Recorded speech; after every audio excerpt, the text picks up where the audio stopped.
In a closed-door meeting tonight in the wake of FBI raids at district headquarters. And the home of Superintendent Carvalho. He has not been charged with a crime, to be clear. Fox 11's Ed Lascos, he's live there in downtown LA with the very latest. Ed?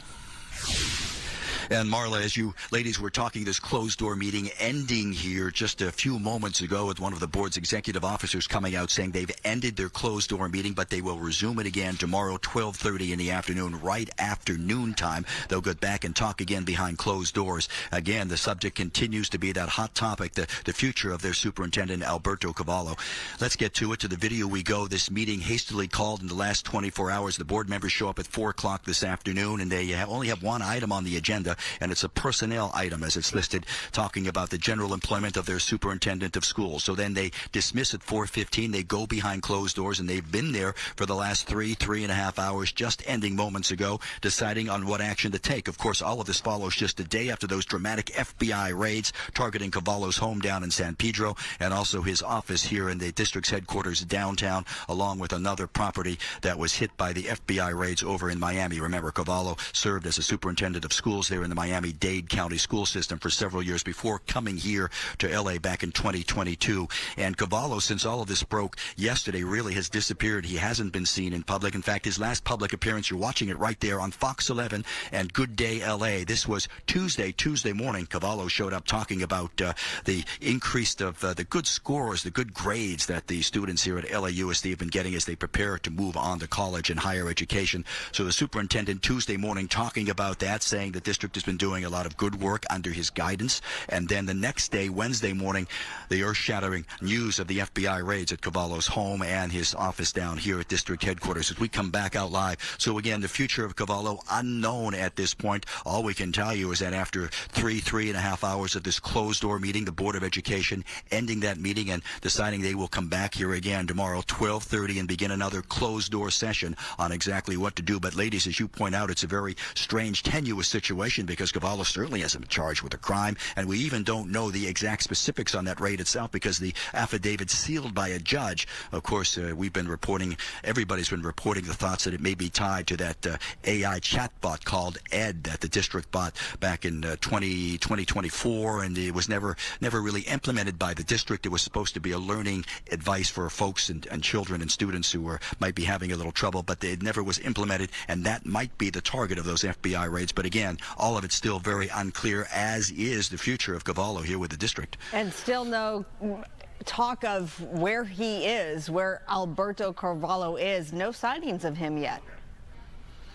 No, everybody's been talking about that, asking. They thought maybe he might be around here at district headquarters. Not at all, because of the big meeting going on. Decidedly talking about his future. Not at all. Also, we checked back to his neighborhood back in San Pedro. No sightings there from the neighbors, who say that he's really kept a pretty quiet profile since living there the last couple of years. So that's the interesting thing, that the raids happen, and Carvalho himself, who, as we all know, no stranger to the public and to the cameras and everything else, suddenly has disappeared from the public view. And we understand the district is cooperating with the investigation, but little word from the district itself right now. Yeah, very good point. They came out with their first statement yesterday, a few hours after those raids hit, saying that they were cooperating fully with the feds, with the investigators. And then a few hours later, yesterday, the District Board of Education also put out another statement saying their top priority continues to be ensuring the educational process for the students, the parents, and all the employees here in the district. But that's about it. So the rest of it is conjecture. They're not saying anything. You would think that they know a little bit more about what's going on here, and that's why it's moved behind closed doors. And of course, you're dealing with a personnel issue as well. All right, very good. Ed Lascos, thank you so much. You bet. New at 8, Hollywood on edge tonight. Warner Brothers Discovery is caught in a multi-billion-dollar bidding war between Netflix and Paramount. And now Netflix could be stepping aside as Paramount makes its move for Warner Brothers. Fox 11's Rachel Aragon live in Burbank with this update. Rachel?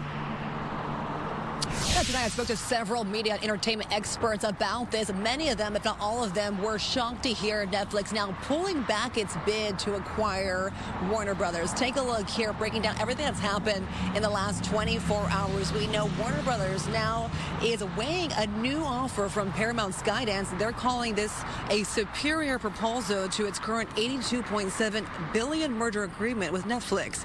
Paramount's bid includes extra incentives, things like a $7 billion termination fee if regulatory issues block the deal. Well, now Netflix is saying the price just isn't worth it anymore. The entertainment industry, of course, is closely watching this bidding war. Well, CEO and founder of the entertainment outlet The Wrap says a Warner Brothers deal with Paramount could lead to more layoffs within the industry, but she also says most people in Hollywood right now would prefer Warner Brothers just to remain as a standalone company, but she adds it's likely not going to happen. I think that in many ways Hollywood was kind of both transfixed and kind of horrified by either outcome. The fear was that with Netflix taking over Warner Brothers, it was going to kill the theatrical business once and for all. And then the fear on the other side with Paramount was that there'd be a lot of job losses through consolidation of the two assets, and that also... Now, Warner Brothers Discovery is saying Paramount's bid is better than Netflix right now. Netflix, by the way, has 4 business days to make changes, so their deal could compete. Warner Brothers review, though, changes if Netflix does have any changes at all. But the Paramount's bid still looks better. If that's the case, Warner Brothers can legally end that Netflix deal and pursue Paramount. Now, Netflix, though, saying in a statement the price tag to them just didn't make any financial sense. They added, while calling that deal nice to have, it wasn't a need. They also stressed that they are investing $20 billion set aside for new content this year. But either way, talking to everyone today, this evening, about this potential merger, whether it was Netflix or Warner Brothers with Paramount, either way, likely going to see a lot of layoffs, sadly, here in the Hollywood. Reporting live tonight, I'm Rachel Aragon. I'll send it back to you. And we are hearing from Attorney General Rob Bonta, California AG Rob Bonta, on this, saying that this is not a done deal yet. I mean, his concerns, too, are about the monopoly that this would create to go to exactly what you're reporting on. Correct. It's not a dead deal. That's what we kind of broke down for you, the back and forth and back holes, if you will. But something I learned today, really, which makes sense, that I'm being told that with Paramount, we might see more layoffs because Netflix is a streaming service. So you have Paramount combined with Warner Brothers, which are similar. More overlap means likely more layoffs. So depending on how you look at this, we'll see what happens. But either way, it's not good if a merger in general goes through for those workers. Hollywood watching very closely. All right, Rachel, thank you so much. Also developing tonight, an escaped inmate, a 6-hour standoff, and a dramatic police takedown. The story unfolding in Torrance today. Fox 11's Susan Hirasuna has exclusive details. This is the moment Torrance police waited for. An escaped inmate is let out in handcuffs. His family members yelled their support. This entire ordeal lasted nearly 6 hours. A police helicopter circled over the home while officers in heavy armored vehicles kept their guns pointed at the front door. Despite sending in flashbangs and then tear gas, nothing brought the man out. Around 4 o'clock, officers rammed the front door open and sent in a drone to find the suspect. All the while, Joel Moya waited out front and worried about his dog Osa. I just told him that my dog was gonna get scared and just try to leave the garage. So I told him, like, as soon as I open the garage, just make sure you grab her so she doesn't run away. Apparently, the suspect was brought to the emergency room for medical clearance, and somehow he got away to the house across the street. Emergency rooms are so busy. They've got so many patients that their main goal is to triage and take care of the sickest people. If you have somebody come in with a heart attack, you're not going to babysit an inmate. Police found the man hiding in the attic. Here's another look at him as he was taken into custody. Even after multiple calls to the Torrance Police Department, we never heard back. We are hearing from trusted sources that the man, the missing suspect, was in fact brought here to the emergency room for medical clearance before he was to be booked on attempted homicide. In Torrance, Susan Hirasuna, Fox 11 News. Well, tonight, an update in the fight to keep a violent serial child molester behind bars after being granted parole. 64-year-old David Allen Funston terrorized the Sacramento area during the mid-1990s, luring children and violently sexually assaulting boys and girls under 7 years old. Funston was convicted on 16 counts in 1999. He was sentenced to 3 life sentences in addition to decades locked up. Well, the California Parole Board recently approved of his release from the men's state prison in Chino under the elderly parole program. The former prosecutor who tried Funston tells me she has written a letter to the board arguing against his freedom. So late last night, myself, on behalf of the Criminal Justice Legal Foundation and the California District Attorneys Association, sent a letter to the Board of Parole Hearings asking them to rescind the parole grant of David Funston because they have the inherent power under various case law to change their mind. And so we basically laid out the facts again and said this is not an individual should be released and asked them to change their mind. Of course, we have not heard back from them, so I have no idea if they're going to change their mind. One of the things that I've heard from a lot of people is, does Governor Newsom have the power to stop this? And the short answer is no. The short answer is no. Under the constitutional authorities, he only can reverse a parole grant on a murder case, not on horrible, violent sexual predators, serial rapists, those kinds of things. So there's going to be probably some efforts to change that, but he does not have the power to reverse that decision. And what is your take on the fact that it was the California supermajority under Governor Newsom that lowered the age in the elderly program from in the 60s to 50 years old being elderly, and then dropping the requirements for continuous years served? Well, I think the governor owns this. I mean, he signed this law. The legislature under the supermajority passed it and for some reason felt that it was an appropriate law to reduce the age. I mean, listen, let's be honest.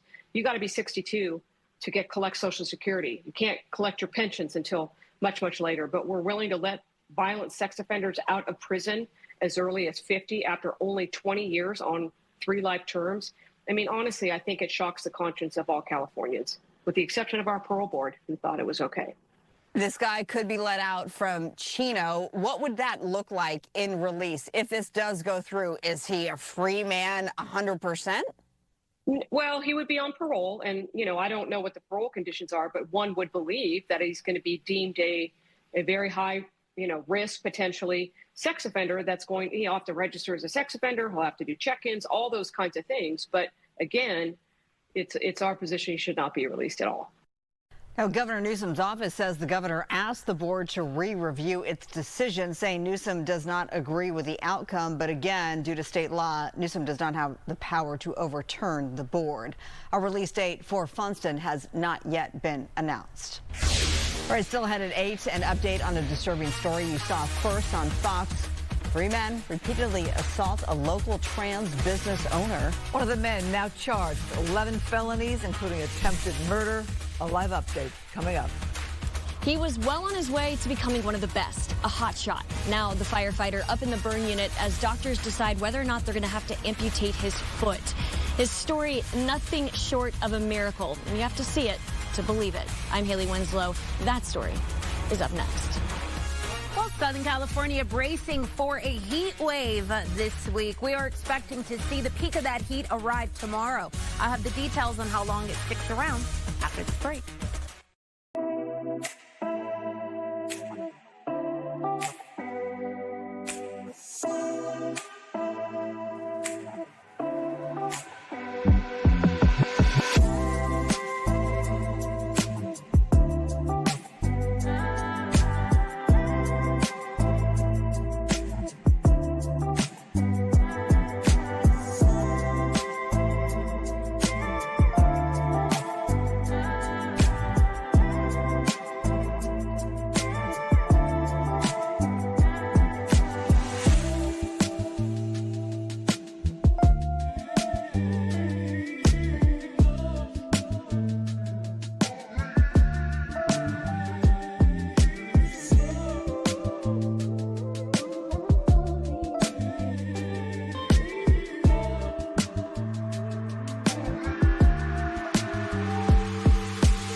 Former First Lady and Secretary of State Hillary Clinton testified before House oversight lawmakers today in New York, stating she had no knowledge of Jeffrey Epstein or Ghislaine Maxwell's crimes. The committee chair expects the deposition video to be released within 24 hours. Fox's Caroline Shively reports from Washington. They had a chance to do it in public, and I wish they had done it in public. Former Secretary of State Hillary Clinton spoke out Thursday night after her closed-door deposition about sex offender Jeffrey Epstein. I did not know Jeffrey Epstein. I never went to his island. I never went to his homes. I never went to his offices. Former President Bill Clinton is set to give his deposition to the House Oversight Committee Friday to explain photos like this.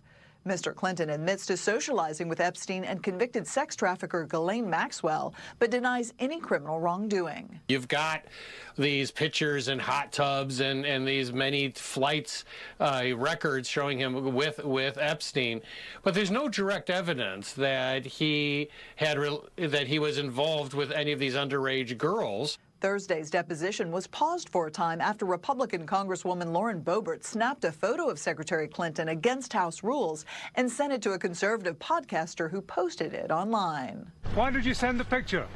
Why not? Democrats, meanwhile, say they are looking into accusations against President Trump that are reportedly contained in unreleased Justice Department files. A survivor that has made serious accusations and allegations against not just Jeffrey Epstein, but also against President Trump. Republicans say they have no plans to depose Mr. Trump. So why would we bring in the President of the United States, who's been exonerated, who cooperated with law enforcement, and who released the files? Like the Clintons, President Trump vehemently denies any wrongdoing or knowledge of crimes by Epstein or Maxwell. In Washington, Caroline Shively, Fox News. Extraordinary tale of survival for a local firefighter involved in a near-death experience. His family speaking to us exclusively about how he flatlined and how doctors brought him back to life. Fox 11's Haley Winslow tonight with a story you'll see only on Fox. Just devastating. The parents and sister of Mario Escobar, heartbroken, traumatized, yet deeply grateful. In a split second, the El Monte firefighter's life and his family's flipped upside down.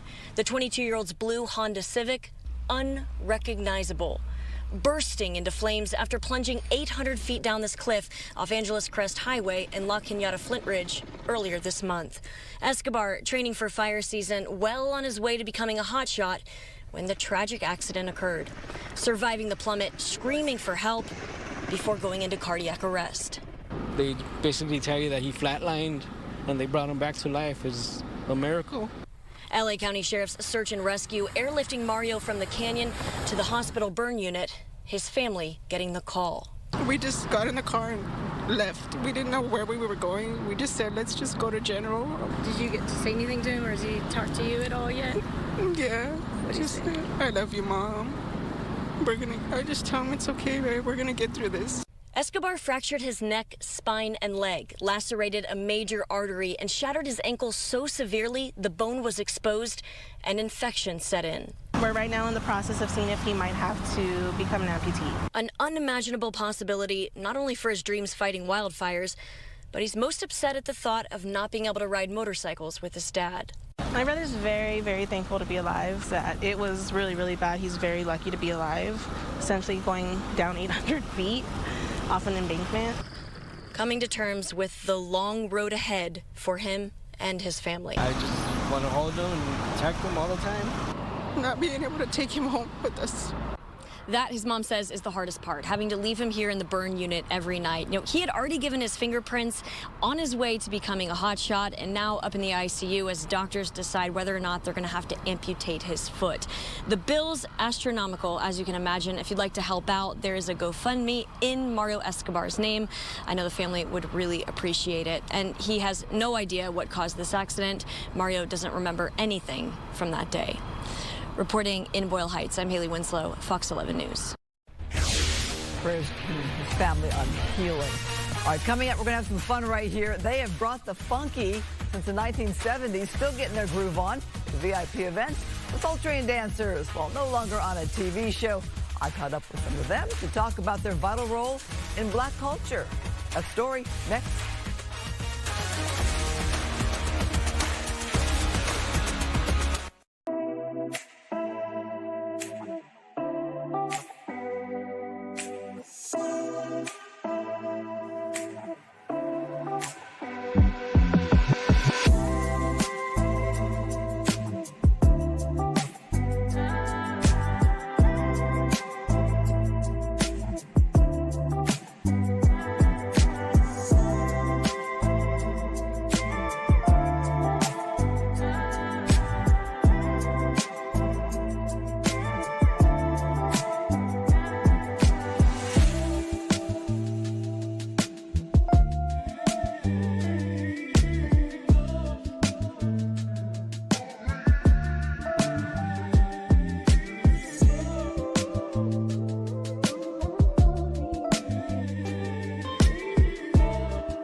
Weather is sponsored by My Home Sold.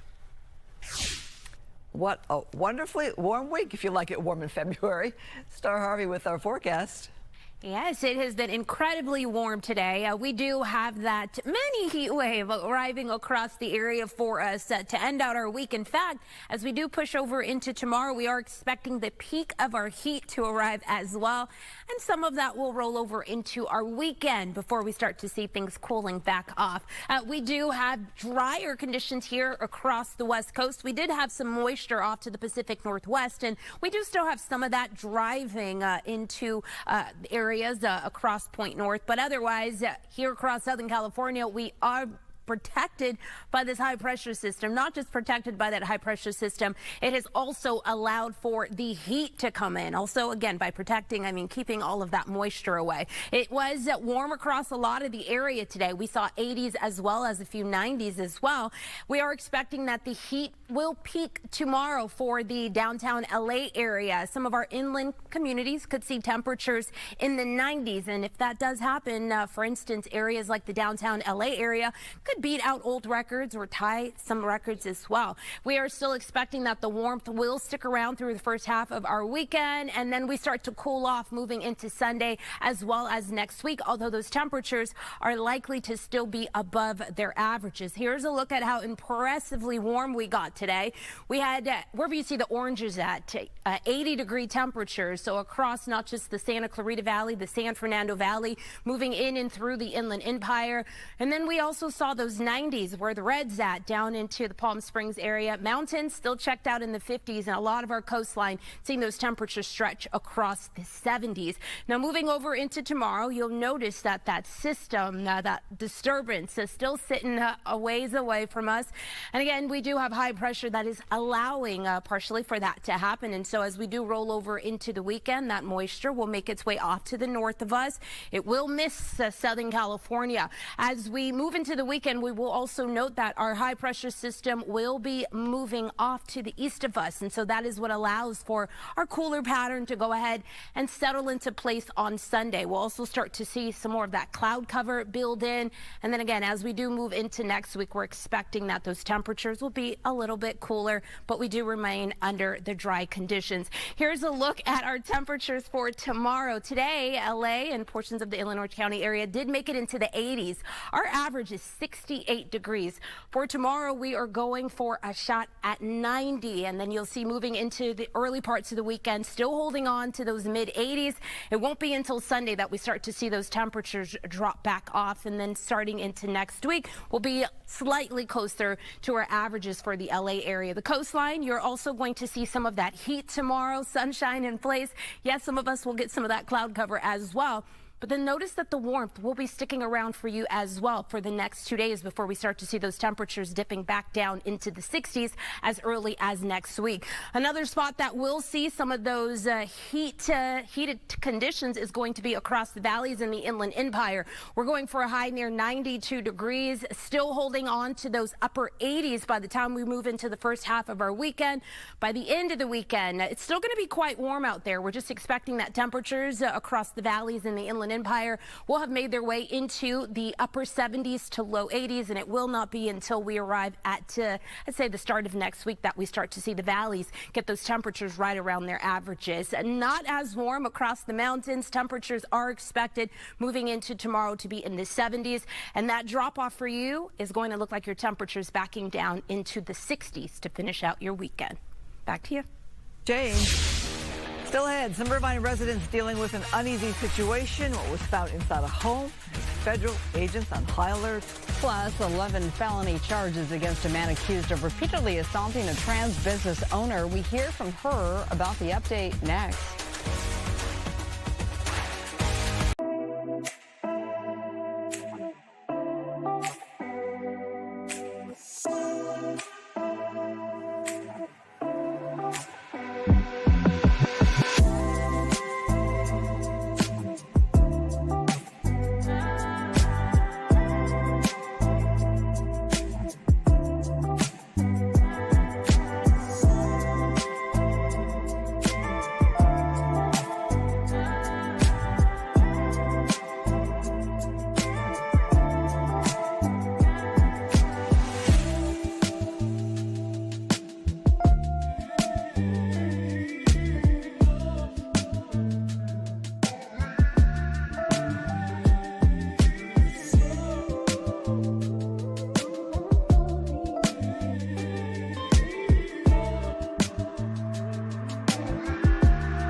Across SoCal, this is LA Live News Tonight on Fox 11 Plus. An update on a story Fox 11 has followed very closely after a string of violent attacks on a transgender business owner. A Los Angeles man is charged with attempted murder and hate crimes. 61-year-old Sabrina De La Pena says 6 separate attacks happened last year inside a shop near MacArthur Park. Police arrested 23-year-old Paul Thompson on Monday. He pleaded not guilty today to 11 felony counts. Investigators allege the suspect threatened De La Pena's life and stole $30,000 during the incidents. LA County District Attorney Nathan Hochman issued the following statement saying, quote, violence fueled by hate strikes at the very core of our community and will not be tolerated. This defendant allegedly targeted the victim because she is transgender, repeatedly terrorizing and assaulting her in her own business. New details tonight. A Fullerton mother has been charged with misdemeanor child abuse after video showed her 19-month-old toddler falling from a moving SUV last month. Police say the child tumbled out as the vehicle made a left turn before the driver stopped, picked the toddler up, and then drove away. Investigators later found the mother, 35-year-old Jacqueline Hernandez, and the child at a La Habra home. The toddler was treated for injuries but is expected to fully recover. A mystery continues to unfold in Irvine, a neighborhood there after federal agents searched a home where possibly hazardous materials were found. Fox 11's Nick Garcia reports from Irvine. A science project gone wrong or something sinister? That's what investigators are working to determine in Irvine. Thursday, Irvine police confirmed a juvenile mixing unknown chemicals sparked the investigation. Skyfox overhead Wednesday evening as a hazmat team swarmed a rental home inside the Altair gated community. Police say the investigation initially started on Monday when the landlord called 911 reporting suspicious activity. This neighbor saw the beginning of the search. I saw stuff laid out on the table. It was like, I don't know, it was like some scientific stuff, so I guess it's something big. Officers said they found what looked like a homemade science lab and signs that it had caught fire. The team also reportedly found written materials that prompted them to turn the investigation over to the FBI. This cell phone footage from a neighbor shows the taped-off scene from the ground Wednesday as the search happened. I have not seen because the street has been closed. They closed it so you cannot get close to it. Detectives say the substances and the surrounding circumstances are being evaluated, and the FBI continues to handle the investigation. Nick Garcia, Fox 11 News. Earlier this evening, a train and a vehicle collide. Skyfox over the central Alameda area where a 48-year-old man and a woman were taken to a hospital in fair condition with non-life-threatening injuries. It's near the corner of 55th Street and the train tracks along Long Beach Avenue. The man had to be extricated from the vehicle. 7 other people were evaluated following a crash involving the Metro train. They had only minor complaints and didn't have to go to the hospital.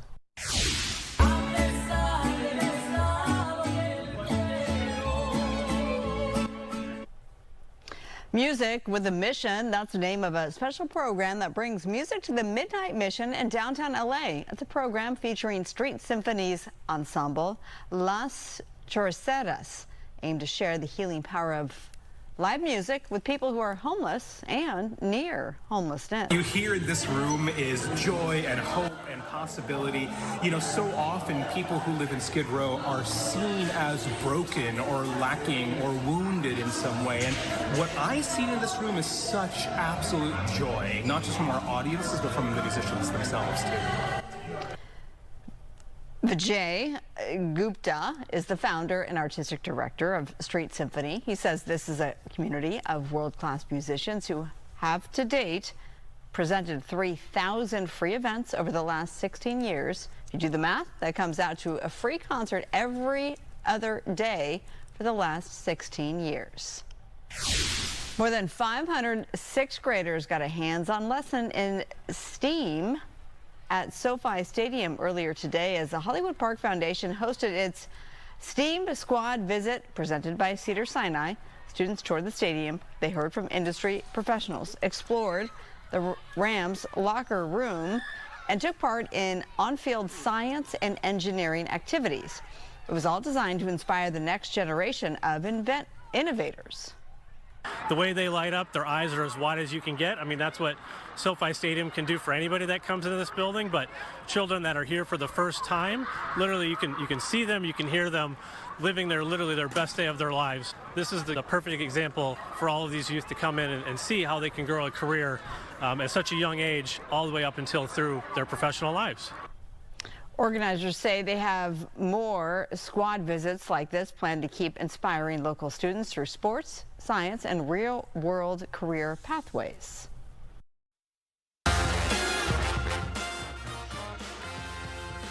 First seen on TV in the 1970s are still making moves in 2026. The Soul Train dancers were a vital part of Soul Train, the syndicated music show that ran for 35 years. It was a time of racial change in America.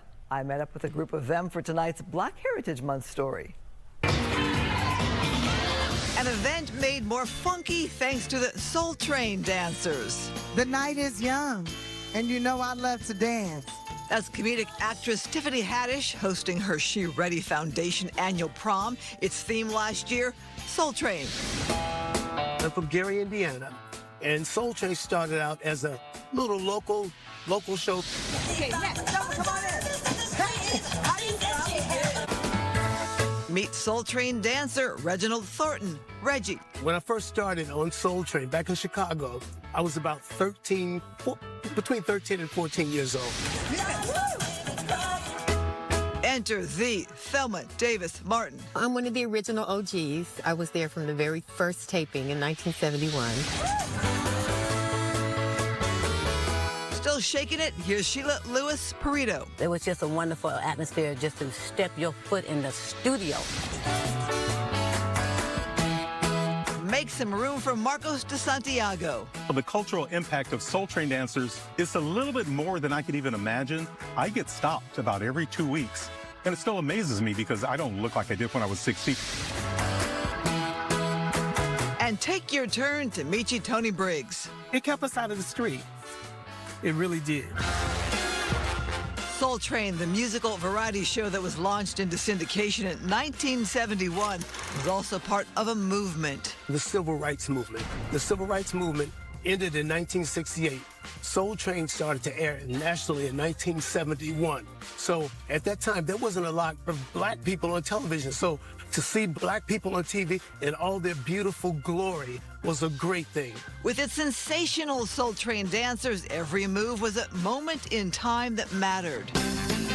It was amazing, and it was amazing. And culturally, we as young inner city black youth, we had no other vehicle. This was the first time in the history of television that we had ever been showcased. In that era, we didn't really realize the impact. We knew that we can influence a dance like a dance like the bump.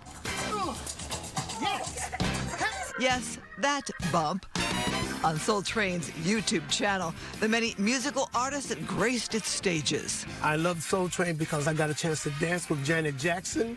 I got a chance to dance on Little Richard's piano. I got a chance to kiss Diana Ross. I sat down with some of the dancers at a downtown LA park. In the day, you know, I was more known for my short hair.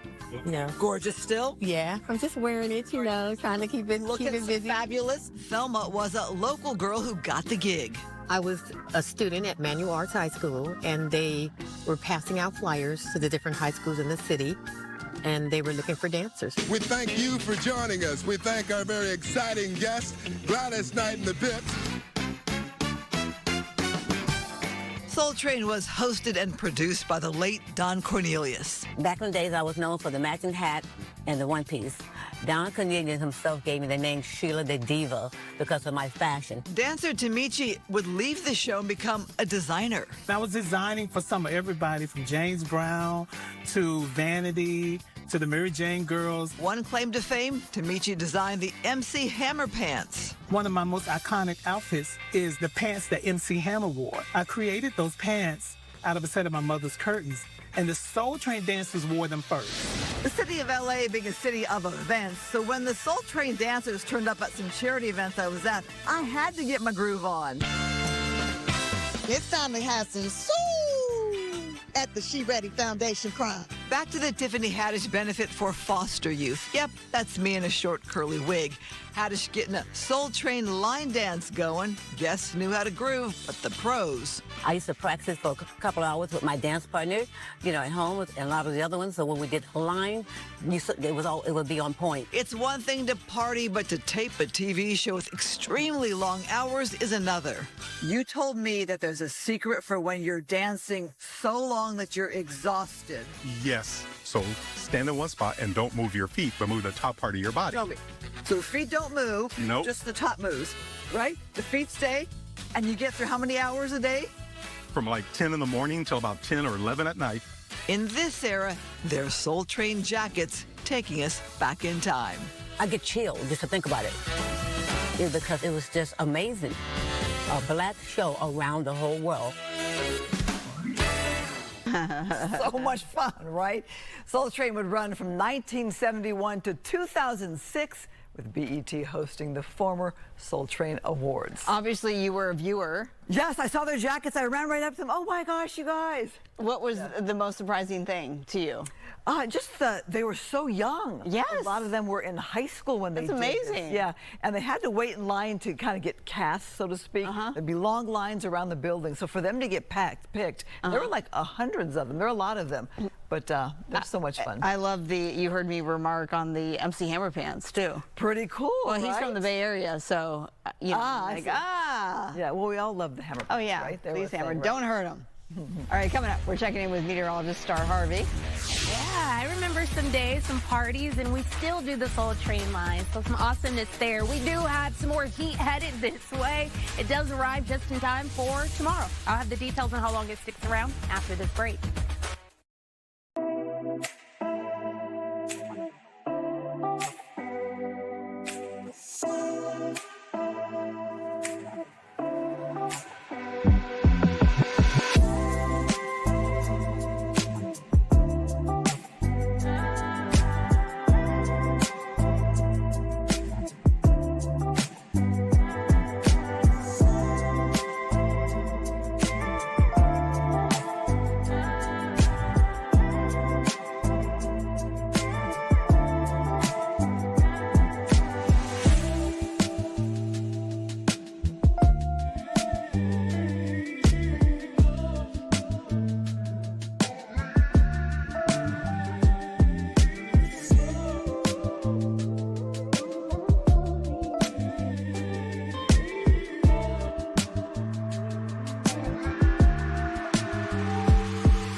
For close to 50 years, the Shea Center has helped people with disabilities in a very unique way. They use therapeutic horse-related programs. Fox 11's Coco McAvoy takes us to San Juan Capistrano.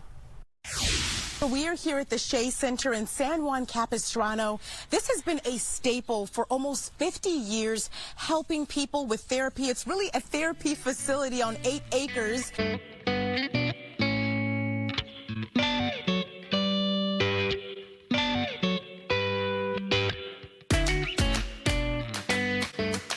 To show you how that physical therapy works. I'm here with Randy, doctor of physical therapy. So tell us about why horses are so beneficial. Absolutely. I'm going to show you in a visual demonstration using Huckleberry, who you already met, and one of your own, Colleen. Colleen, if you could put your hands on your pelvis, and then let's watch as her pelvis is moving. It's moving in the same exact three-dimensional planes as the horse's pelvis. So we see her pelvis going front to front, or sorry, front to back, side to side, and rotationally. That movement is then translated up her spine into her trunk, and we see that happening as the horse is moving through space. I'm here with Dana now, who is the CEO. Also here with Artex, who is beautiful. Tell us about Artex. Artex is a Norwegian fjord. It's a lightweight draft breed, originally from Norway. But what we love about Artex is this temperament you see is what he's like with our kids. His size is perfect for our children. We have a hugely busy program. We're the largest in the world at what we do. We have about 300 clients a week.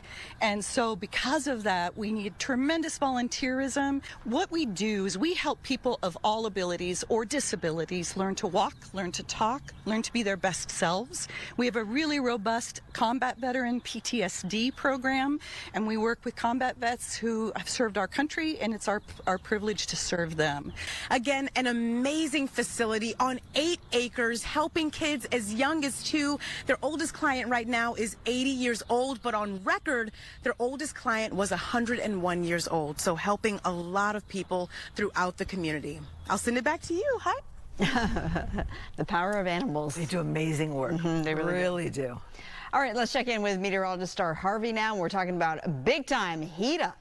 Yeah, some areas we're looking at temperatures more than 20 degrees above their normal by the time we arrive at tomorrow. Now, we do have a ridge in our jet stream there, and so with that, it's allowing for a lot of that warmth to go ahead and settle in here across the area. Currently out there right now, we are definitely under dry conditions across the region. We do have some clouds passing in and through, but our temperatures today so impressive. In fact, we hit 83 degrees for the downtown LA area.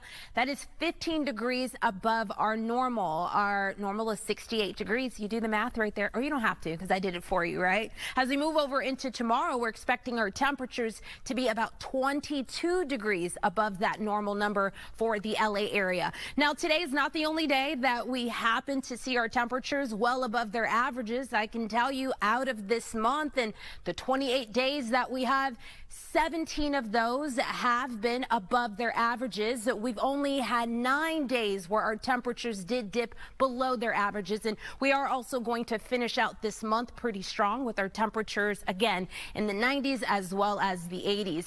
Now, we didn't do too impressive in the rain category last week. I know that's not hard to remember there. We did have those back-to-back storm systems that did roll through, and they did bring some significant rainfall across the area. In fact, it did go ahead and add to our rain totals for this month alone, and that puts us close to 8 inches above our averages just for this water year alone. Out there right now, we do have a mix of the clouds filtering in, temperatures at 64 degrees across the downtown LA area, and our winds moving out of the southeast just at about 5 miles per hour. Here is a look into tomorrow. It is going to be a beautiful Friday. I always say this, if you don't already have the plans, get out there and do it, because look at that, 90 degrees. Can't beat that in the end of our February month here.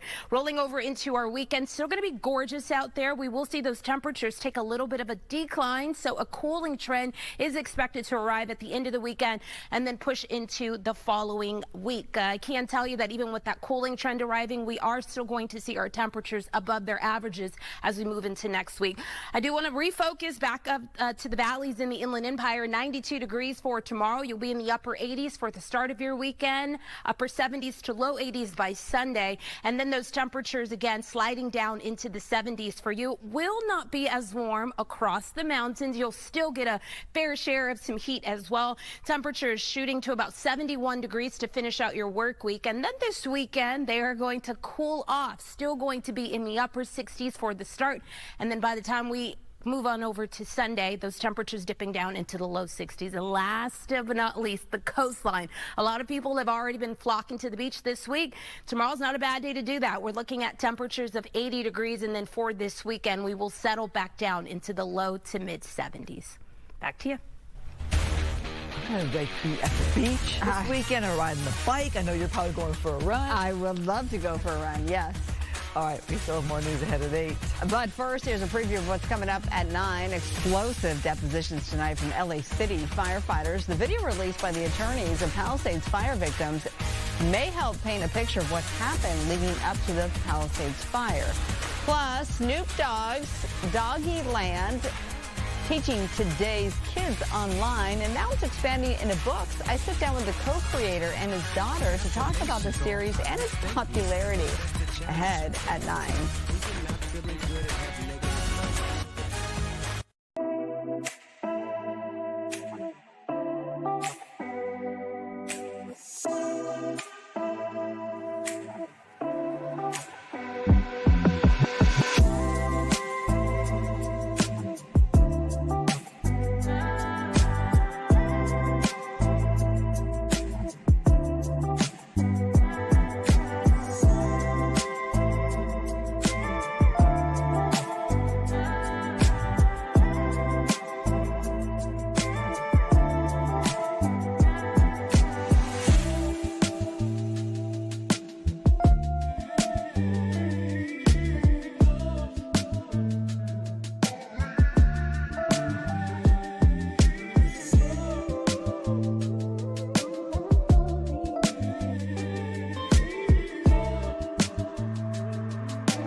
The American Australian Association and Good Day USA is hosting a signature gala tonight. It's a chance to honor prominent Australians for their contributions to the U.S.-Australia relationship. Australian stars of TV, movies, sports, and culture fill the blue carpet for tonight's reception. The event highlights the Australia-U.S. relationship and showcases Australia's creative, innovative economy and society to the U.S.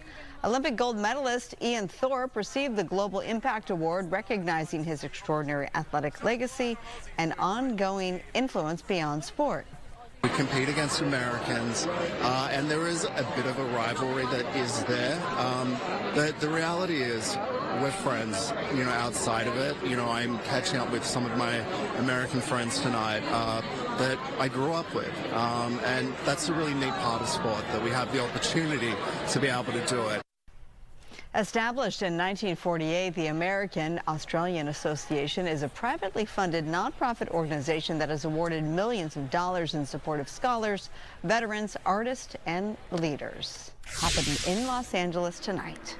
City of Long Beach revving up for its biggest event of the year. Construction started for the Acura Grand Prix of Long Beach.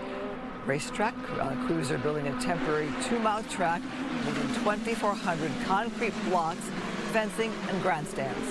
An opportunity to bring your family, your friends, children under 12 are admitted free. Try finding that anyplace else around Southern California. And it's racing on the streets for 6 events: open wheel cars, Indy cars, IMSA sports cars, Robbie Gordon's trucks flying through the air. America's longest running street race turns 51 this year. 190,000 fans are expected to attend, and the cars race through. downtown Long Beach. We'll see you at 9.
Across SoCal, this is LA Live News Tonight on Fox 11 Plus. Now at 9, a closed-door meeting, an FBI raid, and questions swirling. We're live with a look at what could be next for LAUSD Superintendent Alberto Carvalho. Plus, Netflix bows out and Paramount steps up, raising the stakes in a high-stakes media battle for Warner Brothers Discovery. And newly released explosive depositions from LA city firefighters about the origins of the Palisades fire. Plus, we're live from the coast to the inland valleys. Meteorologist Star Harvey with a preview of what's on the horizon. Well, Marla, we got more heat. Today it arrived. Tomorrow it peaks. I'll have the details on how long our mini heat wave does plan to stick around Southern California coming up. Right, Star, thank you. And good evening, everybody. You're watching LA Live News Tonight. I'm Marla Tejas. LAUSD's board members just wrapped a closed-door meeting tonight. This is in the wake of FBI raids at district headquarters and the home of Superintendent Alberto Carvalho. He has not been charged with a crime. Fox 11's Ed Lascos is live in downtown LA with the latest on that meeting. Ed. And Marla, developing now, the Board of Education just ending its hours-long meeting behind closed doors, meeting behind those closed doors for nearly 4 hours, coming out saying they'll reconvene again tomorrow. That's the only decision they made. They did not make a decision tonight involving what everybody's been talking about with those board members. Certainly we're talking about the future of the district's embattled Superintendent Alberto Carvalho. Watch. The board is going to recess closed session until tomorrow at 12:30 p.m. The LA Board of Education calling an end to its hours-long closed-door meeting, a meeting quickly called to talk about the future of its superintendent, Alberto Carvalho. The board is going to recess directly into closed session. A closed session, he says, for nearly 4 hours. It's the latest move in the bombshell developments that have rocked LAUSD. Its superintendent, Alberto Carvalho, the target of FBI raids at his home in San Pedro and at his office in the district's downtown headquarters, all bringing this reaction from a parents group. It's really unfortunate and embarrassing and sad that we're living through this. I thought immediately the chat thing, because, you know, that was an investigation. We knew that the feds were involved. Reportedly, the raids all connected to an AI chatbot called Ed. Hi, I'm learning every day just like you. The district bought into Ed back in 2024. Here is Carvalho introducing that program. Thank you very much. But Ed never made it into the classrooms. Carvalho himself has not been seen since those FBI raids. One of his last public appearances here on Fox 11 in Good Day LA Tuesday morning, talking about those impending layoffs and not those impending raids. So we're going to do our very best based on attrition, people retiring, to actually find a home for as many people as possible. And now live, that is Alberto Carvalho on Good Day LA Tuesday morning. Remember, it's Tuesday morning. He's on our show. And then the next morning, Wednesday morning, as you know, those FBI raids go down. Carvalho, since then, keeping a very low profile, hasn't been seen in public anywhere. As for the district, it's out saying that all of its operations tomorrow, the schools, the offices will be open, normal hours. And Marla, as you know, the district only since this has happened really over the last 24 hours, 36 hours or so, is out saying that they are cooperating with the investigators, with the federal agents, and also the district stressing that is really the main focus continues to be with its students, with its parents, and with its employees as all of this continues, but very, very unshaky ground as, again, another long session behind closed doors planned for tomorrow afternoon. Ed, I know that no decision made tonight. They'll meet again tomorrow afternoon. Did we get a sense of which way they were leaning in terms of making Carvalho step down or just a leave of absence? Yeah, I kind of know where you're going with that. No mention at all. And they were very careful to not say anything, saying it's an employment issue.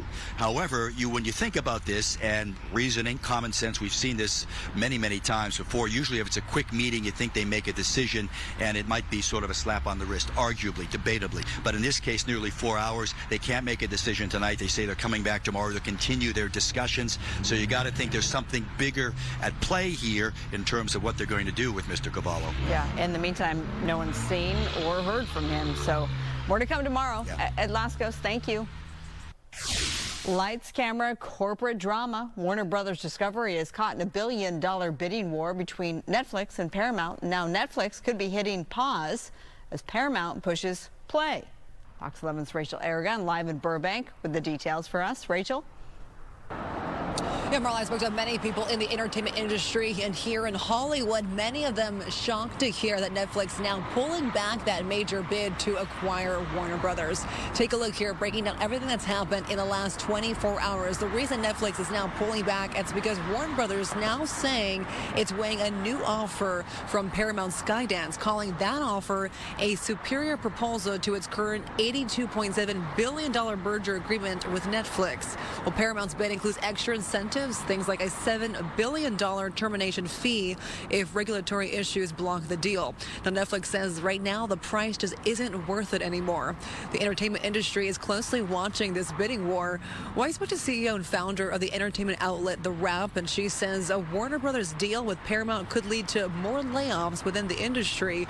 And she also says most people in the entertainment business would prefer Warner Brothers remain as a standalone company, but she adds that's likely not going to happen. I think that in many ways Hollywood was kind of both transfixed and kind of horrified by either outcome. The fear was that with Netflix taking over Warner Brothers, it was going to kill the theatrical business once and for all. And then the fear on the other side with Paramount was that there'd be a lot of job losses through consolidation of the two assets. And that all Now, a statement from the California Attorney General saying the Paramount-Warner Brothers deal is not a done deal, adding these two Hollywood titans have not cleared regulatory scrutiny. Goes on to say the California Department of Justice has an open investigation and we intend to be vigorous in our review. Well, back here live, though, we can just say over the last few years, Marla, as you know, we've seen workers in Hollywood go through COVID, several strikes, and now this volatility when it comes to these potential mergers. So much at stake here for many workers in Hollywood and LA at large. Rachel, a big difference between these deals, Netflix, which was only looking at Warner's studio and streaming business, versus Paramount wants the entire company, right? Yeah, and if that deal does go through with Paramount, to paint a little picture for you, it's kind of going to get confusing, but that would mean under the same roof you would have movies like Top Gun, as well as a Harry Potter series, even CNN and Paramount streaming. So again, you're seeing so many different facets and assets, of course, of media and TV possibly coming together. But as the AG said, it's not a done deal yet. We'll have to see how this all plays out. All right, Rachel Arion, live for us tonight in Burbank. Thank you. The woman who is suing several social media giants took the witness stand in Los Angeles earlier today during a landmark trial. Identified as KGM, she described how platforms like Instagram and YouTube impacted her mental health, leading to anxiety, depression, and body dysmorphia, claiming she became addicted to social media as early as age 6. The trial accuses major tech companies of designing apps to be addictive for kids. Meta, the parent company of Instagram, denies responsibility, while TikTok and Snapchat have already settled. Live look outside LAX here on this Thursday night. People welcoming some people into town and saying goodbye. And I don't know why you'd leave of all weekends, because it's going to be just beautiful out there. Meteorologist Star Harvey, right? That is right. You know, we had people that arrived last week when we had all that rain, and they're like, Star, why? This is supposed to be sunny Southern California. You got to come back this week, right now, because we do have that heat in place. It arrived across some of the area for us today, and it will stream into portions of our weekend. We do have a dome of high pressure sitting right over our region, or local enough to bring us in that warmth. And we're seeing some of those in our 24-hour temperature change. Compared to about 24 hours ago, you'll see some of the area about 5 to 10 degrees above where we were this time yesterday. So about 10 degrees warmer in Camarillo, 5 degrees warmer in Riverside. LA, our temperatures today did hit the 80s. It brought us about 15 degrees above our normal. Right now, we're at 66 in LA, 72 in El Monte, Chino here at 70 degrees, 73 in Malibu, and 69 over in Ontario. Here's a look at our winds as we get through tonight and rolling across the weekend. That monitor just does not want to stop there. We are, however, going to see possibly some of our winds picking up across the area. But again, through the rest of this evening and moving over into tomorrow, locally, wind should be okay. We do have some wind advisories off to the north of us. We'll talk about that a little bit later, but those temperatures tonight will be dipping around right around their normals. We're talking 40s, a few 50s, and yes, we will have some areas that do get above their averages for our lows. It will land some of us in the 60s. Now here's a look into our heat for tomorrow. 84 degrees in Santa Monica. We're shooting for 90 across the LA area, and even warmer across the valleys, but also the Inland Empire. Marla, I'll be back with more details on the heat after this. All right, very good, Star. Thank you. Developing tonight, a legal battle is brewing over access to records tied to LA County's $4 billion sex abuse settlement. The downtown LA law group is fighting a California state bar subpoena for thousands of documents related to claims of child sexual abuse at county-run facilities. The firm, accused of possible fraud, says releasing the records would violate client privacy. A judge has delayed the case while the subpoena challenge is resolved. Harvey Weinstein is shaking up his legal team ahead of his New York rape retrial. He's adding Jacob Kaplan, who represents Luigi Mangione, and a former attorney for Sean Diddy Combs. The retrial, set for next month, is Weinstein's second for allegedly raping an actress. His prior New York conviction for forced oral sex still stands, and he's serving time for a California rape conviction. Meantime, his original lawyers are focused on appealing his convictions. Actor Shia LaBeouf is ordered to rehab after a Mardi Gras altercation in New Orleans. A judge ruled he must undergo substance abuse treatment and weekly drug testing following his arrest for allegedly assaulting 2 men. The incident reportedly involved physical violence and homophobic slurs. LaBeouf has faced prior legal troubles and agreed to the court's terms, including a $100,000 bond. He's barred from contacting the victims or returning to the bar involved. An escaped inmate, a tense 6-hour standoff, and a dramatic police takedown. Up next, we will tell you what led to this high-stakes showdown. And a shocking moment caught on the road. Police say a toddler fell out of a moving SUV during a turn. Tonight, why the mother is now facing charges. Plus, winter, it's not over just yet. Mammoth Mountain is keeping the slopes open after a massive February snowfall. We'll take you there.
A renowned Caltech astrophysicist was killed in a remote California desert town. 67-year-old Carl Grillmeyer was gunned down on his porch last week in Llano. Authorities say the suspect, 29-year-old Freddie Snyder, had prior legal issues in a recent dispute with Grillmeyer over trespassing. Snyder, now in custody, faces multiple charges, including murder. Grillmeyer, celebrated for his groundbreaking work on stellar streams and exoplanets, is being mourned by colleagues and loved ones at Caltech. New details tonight. A Fullerton mother is now facing misdemeanor child abuse charges after her 19-month-old toddler fell from a moving SUV during a left turn last month. Police say the driver stopped, picked up the child, and drove off. The toddler, who was later found with the mother in La Habra, is recovering from injuries and expected to be okay. Weather is sponsored by American Career College. Mammoth Mountain is extending its ski season after getting more than 7 feet of snow this February. The resort announced it will stay open for skiing and snowboarding through at least Memorial Day. This heavy snowfall has created ideal conditions for what they're calling their second season. A snowboarder and skier's dream, Star. You got that right, Marla. Not so much a Star dream. I am not good at those winter sports, but what I do love is they are shifting around this camera up in Mammoth Mountain, and I actually love the view. To me, snow is pretty to look at. So if you're one of those, get out there, enjoy it, or get on the slopes. Do what you do. Down here, closer to home, we don't have all of that going on. Instead, we got this high pressure system, and it is keeping us warm across the LA area.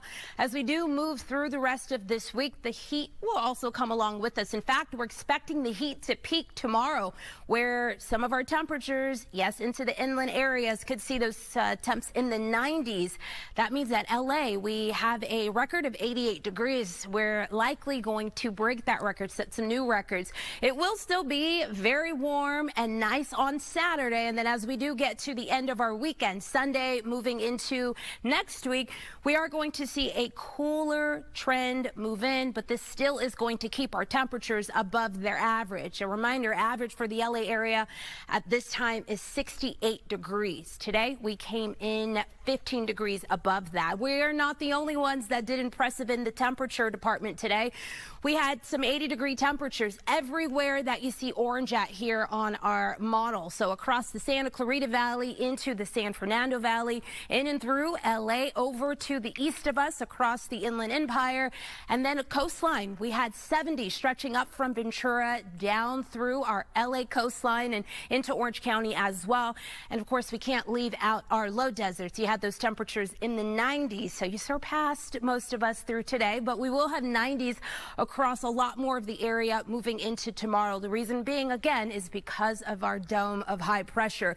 It is helping to continue keeping that moisture off to the north of us. This has been an ongoing pattern where we have had this atmospheric river just pretty much taken over the Pacific Northwest, but also Northern California. As we move into the second half of our weekend, that high pressure system going on its way, and what that means is that our temperatures will slightly start to trend down. So by the time we roll over into Sunday, as well as Monday and into Tuesday, we start to see those temperatures dipping off. Here's a look at that, exactly what I'm talking about. Temperatures average, usually we're at 68 degrees for LA. Tomorrow we are shooting for 90 degrees. That's about 22 degrees above that average. As we move into Saturday, still some heat in place, and by next week, the start of next week, we will be a lot closer to that average number, still pushing with our temperatures in the low 70s. Along the coast, it's not going to be as warm as what we'll see across some of our interior sections, but you will still get your fair share of this warmth heading in. We're looking at a high tomorrow of 80 degrees, and then by the time we get to Sunday, we're shooting for 75 degrees. By next week, backing down into the 60s. We'll get some more of that heat. So again, if you do have those plans to be outdoors and you're in the valleys or the Inland Empire, bring up the glasses, the sunscreen, but also lots of H2O. That's going to be one of your best friends getting through the next 2 days. We're expecting temperatures in the valleys to be in the 90s for tomorrow, 80s for Saturday, dipping down into the upper 70s to low 80s for Sunday, and then, yes, into the 70s by the time we arrive at next week. Back to you. All right, Star, thank you. We are on to this breaking news out of Sherman Oaks. A scary situation here. Skyfox live over the scene where a man fell over an embankment, and into someone's backyard. LAFD is there. You see the ladder there, the crew's down below. And they apparently just rescued this man, and they're taking him to a hospital. The bad news is he's said to be in grave medical distress. Now, the details onto exactly how this man fell over an embankment and into somebody's backyard, how steep this was, etc., all of those details still unknown at this point, but you can see quite the response here in Sherman Oaks neighborhood here on two different streets parallel to one another. LAFD on scene, this man taken to a hospital. We'll follow up just as soon as we get some new information. An escaped suspect back in custody tonight after a 6-hour standoff in Torrance. Police used tear gas, flashbangs, and even a drone to find the man hiding in an attic. Investigators say he had escaped from a hospital and took refuge in a home across the street. Officers surrounded the house with armored vehicles. The suspect was finally arrested without injuries. As relieved neighbors, here's one of those relieved neighbors, including one worried about his dog, looked on. All right, actor and director Bill Duke receives his star on the Hollywood Walk of Fame. Coming up, we look back at some of his legendary roles.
Legendary actor and director Bill Duke, known as the godfather of African-American cinema, was honored with a star on the Hollywood Walk of Fame earlier today.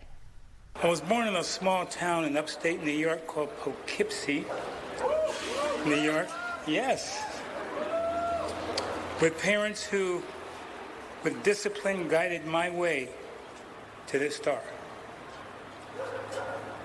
This star belongs to them as much as it does to me. Duke is famous for roles in classics like Car Wash and Predator, and for directing films like Deep Cover.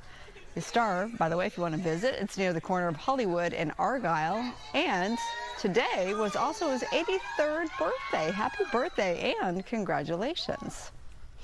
Rap superstar Megan Thee Stallion is heading to Broadway this spring. Starting March 24th, she'll star in the musical Moulin Rouge. It will be for an 8-week run, playing Zidler, the nightclub impresario. Megan is the first woman to take on this role in the show's 7-year history. Producers say her performance will feature touches of her own music. Megan says she's thrilled to explore theater and push her creative boundaries. Tonight, East Tennessee Children's Hospital has a new name, Dolly Parton Children's Hospital. The Knoxville facility announced the rebranding earlier today in a video featuring Parton herself. She praised the staff and highlighted their shared commitment to compassionate, world-class care. Hospital leaders say the change isn't just symbolic. Parton's support will help strengthen their mission to provide top-tier pediatric care. Families are assured their care won't change. The hospital, founded in 1937, held its previous name for more than 50 years. All right, coming up, California's race for governor, it's heating up with a new poll showing 5 candidates neck and neck.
Former Secretary of State Hillary Clinton's testimony on Jeffrey Epstein took a dramatic turn today in New York. GOP Congresswoman Lauren Boebert snapped a photo, here it is, during the closed-door session and leaked it to conservative commentator Betty Johnson, breaking strict House rules.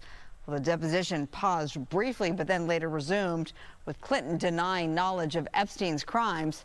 She accused Republicans of deflecting from Trump's ties to Epstein and criticized the committee for not questioning Trump, despite his name appearing more than 38,000 times in Epstein's files.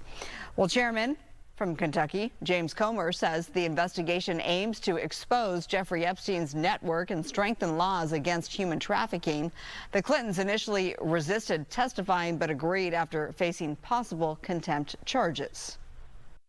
I answered every one of their questions as fully as I could, based on what I knew, and what I knew is what I said in my statement this morning.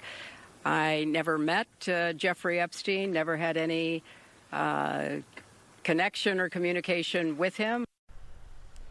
The House Oversight Committee says the deposition videos will be released after review. Her husband, former President Bill Clinton, he is set to go through the same process tomorrow, give a closed-door deposition tomorrow in Washington, D.C.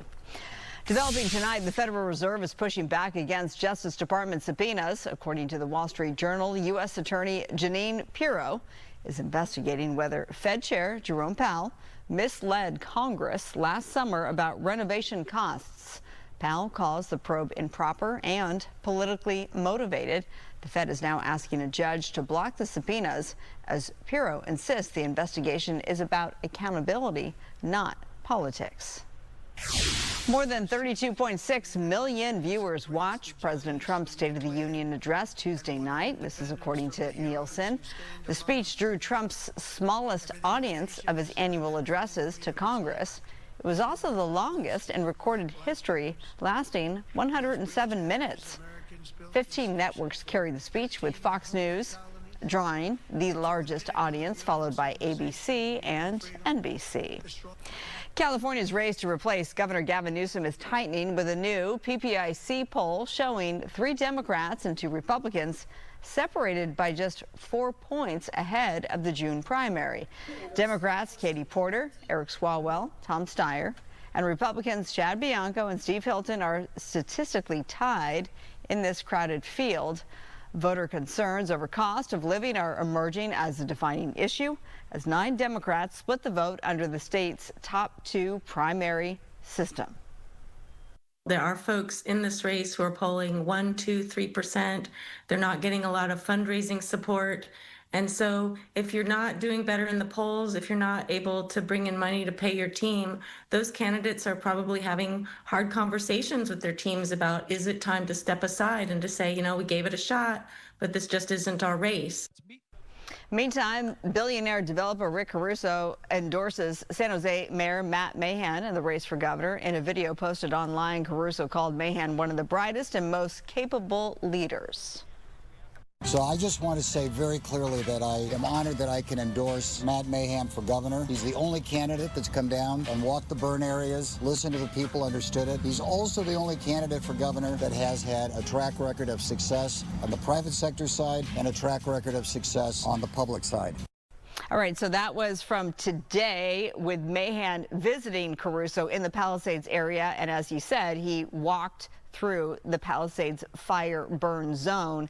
Caruso briefly reconsidered a run for governor and Los Angeles mayor, but ultimately declined. By the way, the filing deadline for statewide candidates is March 6th. That is next Friday. A mystery continues to unfold tonight in an Irvine neighborhood after federal agents searched a home where possibly hazardous materials were found. Fox 11's Nick Garcia reports from Irvine. A science project gone wrong, or something sinister?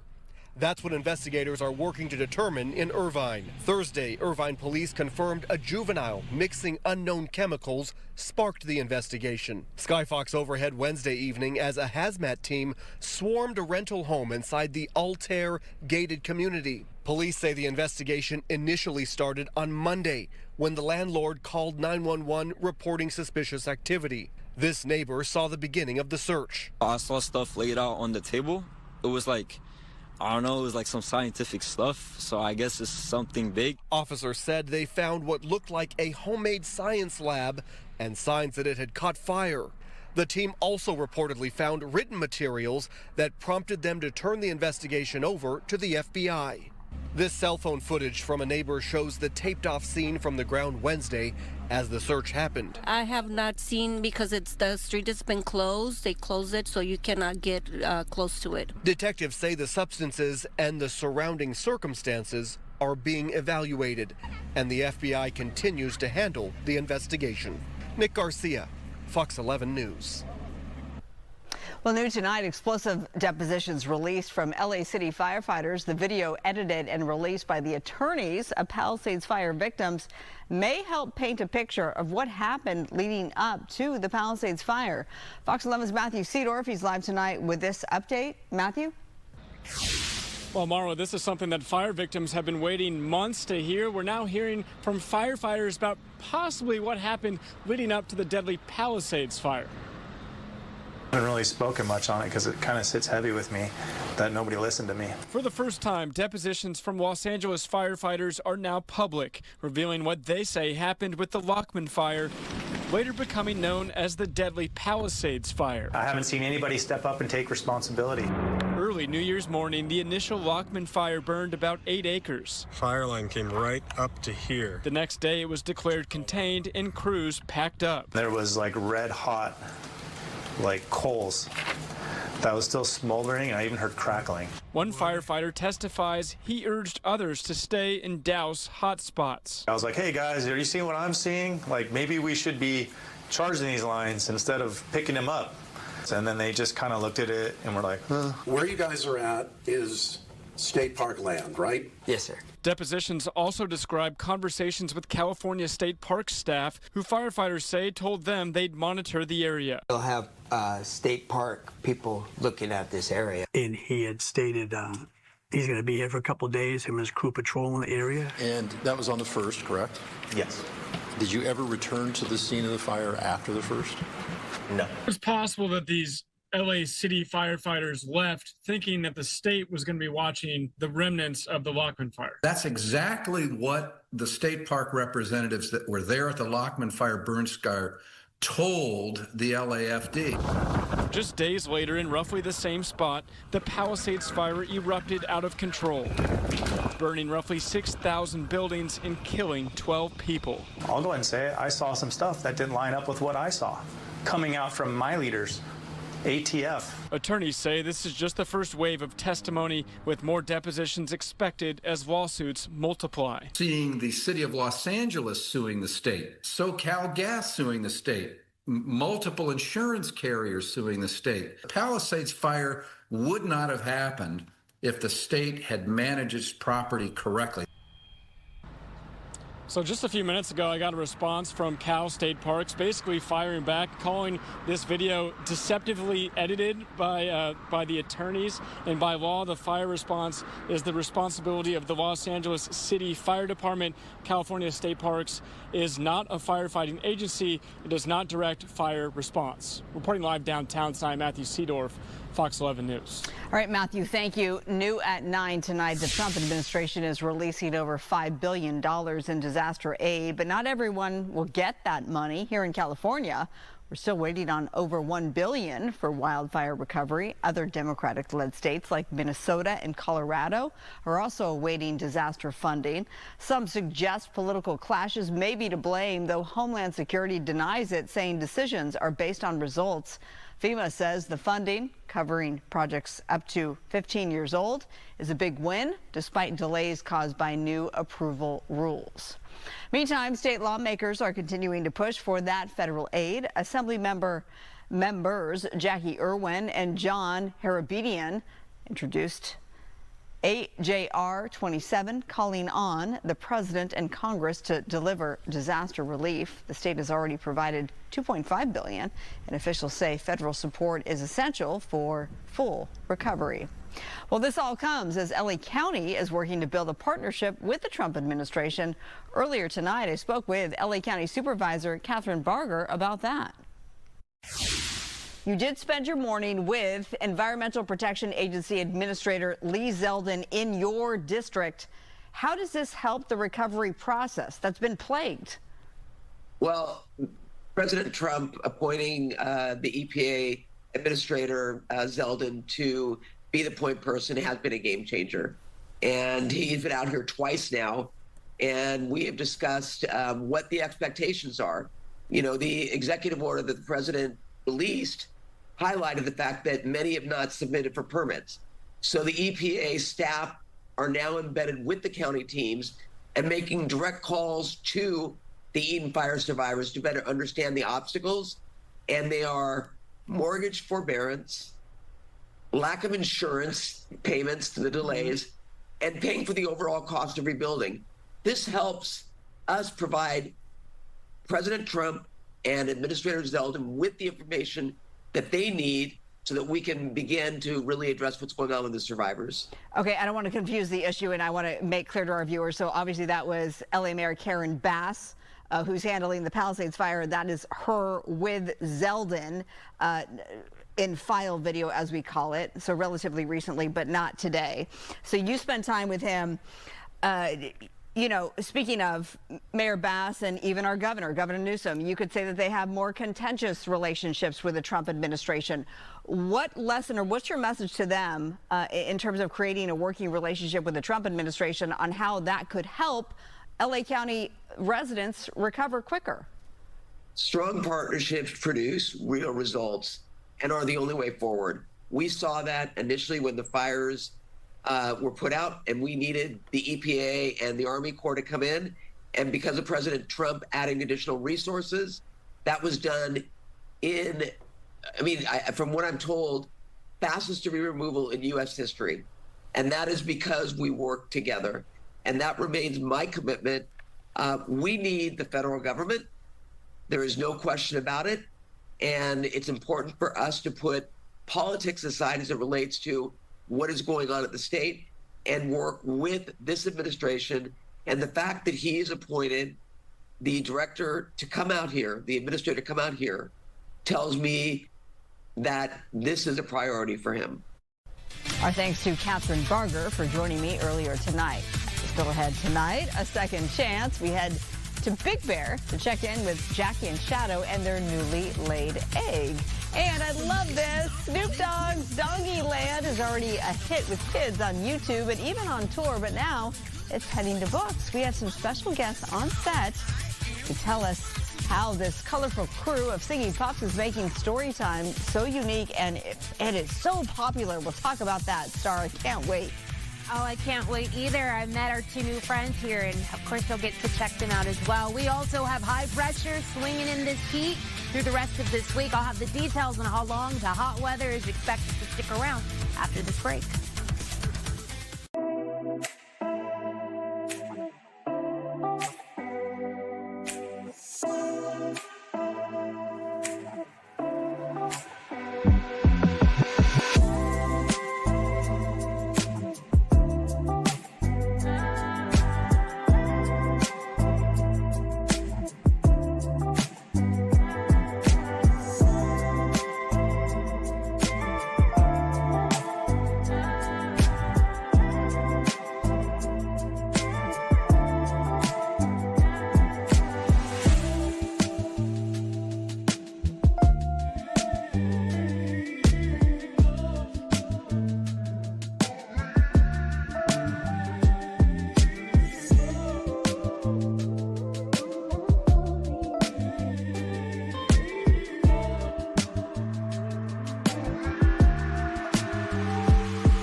Affirmations are fun and cool. They help us heal and they help us grow. If you love to learn and want to keep feeling good, let's say some more. Follow me, let's go. I am responsible.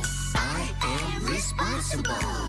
Oh my goodness, I love this. If you are not familiar with Snoop Dogg's Doggy Land and this viral video, it's a popular animated series on YouTube for preschoolers that started in 2022. It's also a live touring show. The show centers on a group of puppies led by Bow Wizzle and the colorful cast of dogs. They sing all kinds of educational songs. Well, now the show is bringing its magic to books. Doggy Land co-creator and mastermind Claude Brooks and his daughter 11-year-old Milena Brooks joined me now to talk about the new board book out now called Snoop Dogg's Doggyland Affirmation Songs. One song. Okay. I am so excited to meet you two, big-time celebrities as far as I'm concerned. Thank you for all that you do to brighten the lives of young people. How has music, affirmations, and family inspired the series and this new book? I'll start with you, Dad. Okay, well, first off, thanks for having us here. Thank you. Yeah. Well, the affirmations is really what the basis of our whole show is about, right? And our messaging. We're social, emotional based. We're all about how do you become a better you. All of our songs are kind of like laced in with that, with that idea. We also do some of the great flips on nursery rhymes, as well.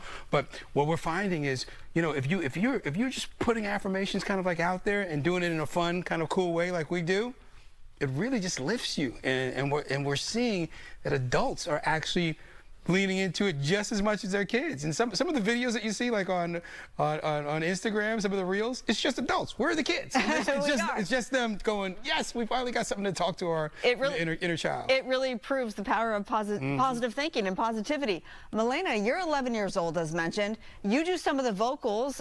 Explain your role in all of this. So I have a really big role in Doggyland, which I'm very happy to have. I do the kids' vocals, so like in the choruses, you'll hear me.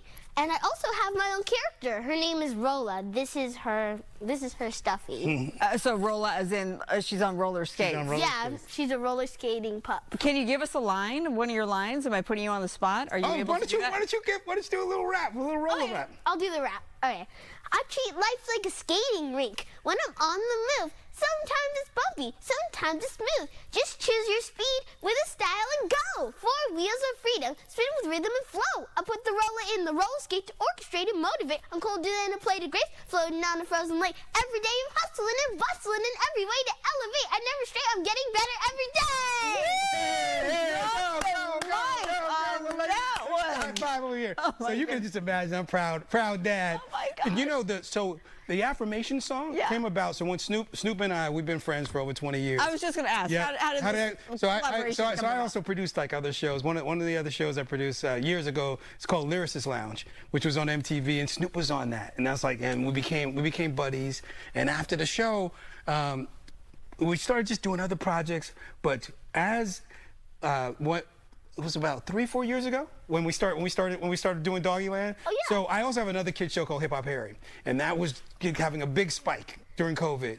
And Snoop reached out because, Claude, man, I totally want to do something that's right on brand with my own thing that really pushes messaging and lifts kids. So as soon as we started making new songs, Milena leans in and goes, "You tell them the story." Okay, so I was like, me and my mom listen to affirmations in the car every day before school. And we just like say it. We say affirmations to each other. Yes. When I was younger. And basically I was like, oh my gosh, Dad, you and Uncle Snoop are doing doing a Doggyland TV show. So this was all because of you. So, and I was like, we need affirmations. We need an affirmation song. She was like, you got to do an affirmation song. She's the brainchild behind all this. For the brainchild behind it. Unfortunately, we have 1 minute left. So let's talk about the book. Let's talk about the book. So how does this work? So the book just came out on Tuesday. Okay. And we had a big premiere party at Barnes & Noble's at the Grove, and this thing is just it's flying off the shelf, and it looks just like it is. So on the back there, you can see Uncle Snoop getting this thing in, and you guys, what's great about it? It's part song, but also part narrative. So you'll get into doing the affirmations back and forth, and it will force you to now talk about the affirmations with your child. Plus, read. Read. And reading is a lost art that we're bringing back. Oh, I love it. Right? Oh, I love you too so much. Right. Please say hi to Uncle Snoop for me. And thanks for all you do. You can pick that up at Barnes & Noble online. I'm sure, anywhere you buy books. Anywhere. Yeah, anywhere you buy books. Okay. You want to take us to break? Do you want to? Are we just going to break? Why don't you toss to our meteorologist Star for the forecast, Milena? Okay, toss to the meteorologist Star. Thank you. I got to watch out for my job, okay? Toss, and she can do some rapping. That was amazing. I was clapping for you back here. We are going to continue to see that heat for anyone that is excited about it.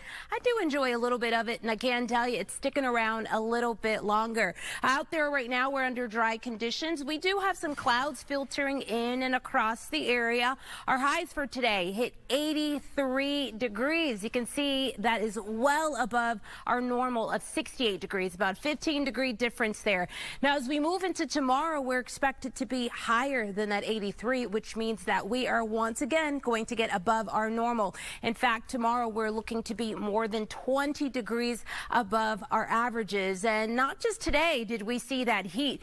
We are talking about we kicked off this month with the heat. In fact, if we look at all of the red boxes here, there's only 28 days in the month of February this year. For 17 of those days, we were able to get above average temperature-wise. Now, the blue boxes, they are going to represent our days where our temperatures were below average, and we did see 9 of those days so far this week. We are going to finish out with those above average temperatures. As far as rain, we did not do too impressive, but I know a lot of you can't forget what happened last week. We had multiple storm systems that moved through the area, and yes, did bring some accumulation to our rainfall totals. So for this rainfall year so far, we have racked up above average almost by about 8 inches there. So not doing too bad, even though we haven't seen much rainfall this month alone. Going into tomorrow, rain-free, temperatures at 90 degrees for the LA area. We're going to hold on to that warmth for the first half of our weekend, and then our cooling trend will settle in. We're expecting to drop down into the low 70s. A lot more heat also headed to the valleys in the Inland Empire. We'll see our temperatures in the 90s for the area tomorrow, dropping down into the upper 80s by Saturday, and then moving into Sunday, we're going to see those temperatures in the 70s. So a lot of heat to get through this weekend. We'll be right back after this break.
All right, as we wrap things up here on LA Live News Tonight, Flavor Flav is following through on his promise to host a gold medal bash for Team USA Women's Hockey.